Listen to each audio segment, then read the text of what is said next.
cerita dulu secara grup. Kita tuh under Mons Scopus Group, PT-nya namanya. Jadi PT Mons Scopus Indonesia. Cuman orang biasanya manggil sebutannya Harvest Group. Nah, kami punya 3 brand. Ada The Harvest yang konsepnya kayak gini, standalone tokonya. Rata-rata luasannya 400 square meter ke atas. Ada yang namanya The Harvest Express. Itu konsepnya grab to go.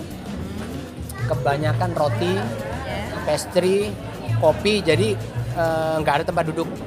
Jadi dia cuman grab to go. Nah, masih di Jakarta kebanyakan, itu ada di perkantoran. Kemudian yang ketiga ada yang cake pop. Cake pop itu nggak ada tokonya, hanya digital online. Itu cake pop. Nah, kemudian kalau tadi nanya yang dibawa ke Gresik seperti apa, sebenarnya sama dengan konsep toko kita di Jakarta. Itu sudah, ini modelnya itu tampilannya udah nyulup. Kalau yang lama itu pakai warnanya kebanyakan gourmet, hitam, terus pakai gold. Tapi ini lebih banyak ke rose gold, pink, rose gold. Jadi warnanya lebih ke feminin. Karena memang 75% customer kita itu adalah kaum hawa. Jadi selain jual cake, kita juga cake sama turunannya ya, ada 8 produk kategori. Terus kita juga ada dining. Jadi orang bisa pesen, ada steak, ada pasta, ada nasi goreng. Jadi ada. Oh gitu. Ya. Kurang lebih itulah konsep yang kita bawa. Terus untuk kue-kuenya itu gini, kalau selama ini kan market Gresik itu banyak orang yang ke Surabaya, Pak. Terus dengan hadirnya ini memang banyak antusias ya, bahwa orang-orang Gresik yang memang suka beli kue The Harvest itu nggak usah perlu ke Surabaya lagi kayak gitu. Optimis nggak Pak dengan market yang ada di Gresik yang sangat optimis, karena sebenarnya kan sebelum kita masuk itu kita sudah survei. Kalau kita ngomongin pengembangannya Harvest itu kan pertama itu di first tier city, jadi kota yang tier pertama di kota-kota besar. Jadi kalau ada ngomongin Jakarta ya Jakarta dulu kita buka, kemudian setelah Jakarta matang mature, baru sekitar Jakarta kayak Bekasi, Tangerang, Banten dan sekitarnya, terus Bandung, kemudian kota-kota besar Medan segala macam, terus baru sekelilingnya. Kalau Bandung ya kita ngomongin ada Cirebon, ada Cimahi, ada Sukabumi, kita udah buka semua. Nah, Jawa Timur ibu kotanya kan Surabaya. Surabaya pasti duluan. Kemudian Surabaya berkembang, orang sudah teredukasi lifestyle-nya, baru dia masuk ke kota pendukung, di antaranya Malang. Malang kita udah ada 3 toko. Kemudian Sidoarjo kita udah ada 1 toko, dan kemudian kita masuk ke wilayah Gresik.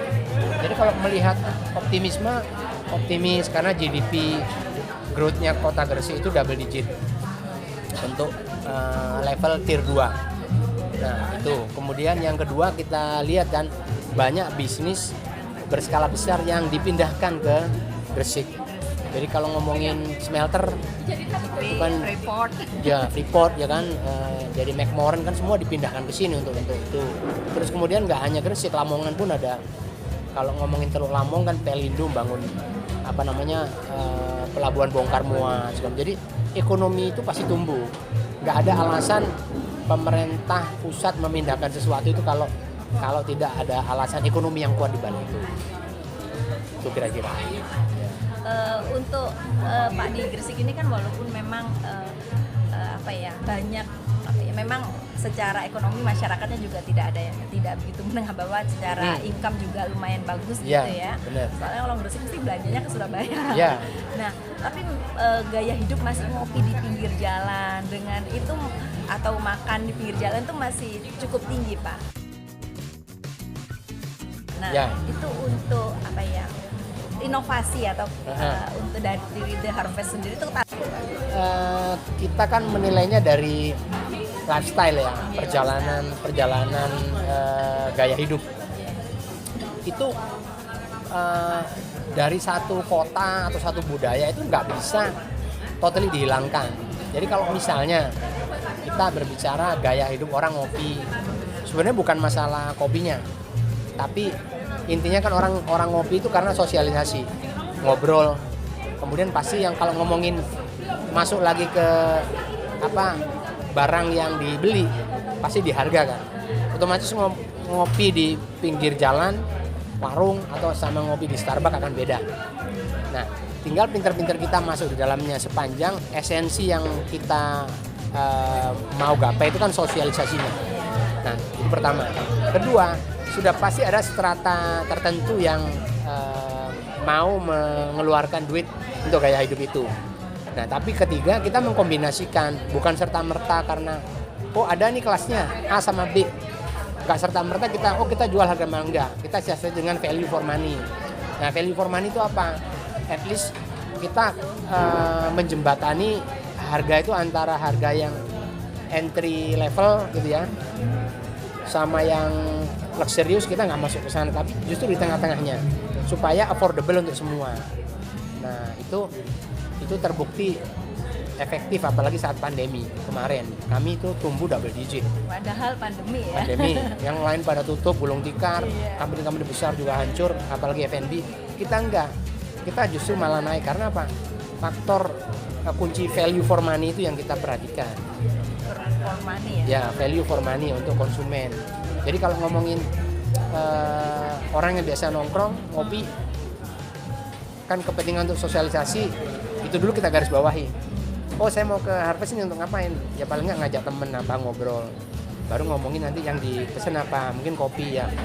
Makanya kita sediakan kopi paket sama roti sama cake. Di situ mungkin baru kita berikan kemudahan atau harga yang spesial lah. Itu cara kita. Ya. Untuk promo Pak, ini bagaimana? Ya, kalau promo sebenarnya kan kami ini paling royal di promo, apalagi promo opening. Nanti bisa ditanyakan ke tim marketing apa saja, karena ada beberapa promosi pada masa opening. Terus ada juga promo-promo yang memang kita regular. Jadi nasional promo kayak pembelian di online, di Gojek, Grab, Tokopedia gitu kan. Itu biasanya ada voucher, potongan voucher, ada beli cake gratis, cookies dan seterusnya. Cuman yang paling ekonomis sebenarnya kalau belinya lewat aplikasi kita. Oh ya, yang kemarin. Ya, karena itu bedanya sangat beda jauh. Mungkin bisa 15%-an, 10-15% dari harga online terhadap offline. Ya, kita punya aplikasi. Bisa di-download Android atau iOS, namanya Harvest Cake di aplikasi kita. Promonya banyak ya. Promonya banyak, terus nggak usah promo juga, hadiahnya juga udah harganya juga udah sama kalau kita beli di toko. Pak, target omset ya, kan ini pertengahan tahun sampai akhir tahun tuh berapa ya Pak?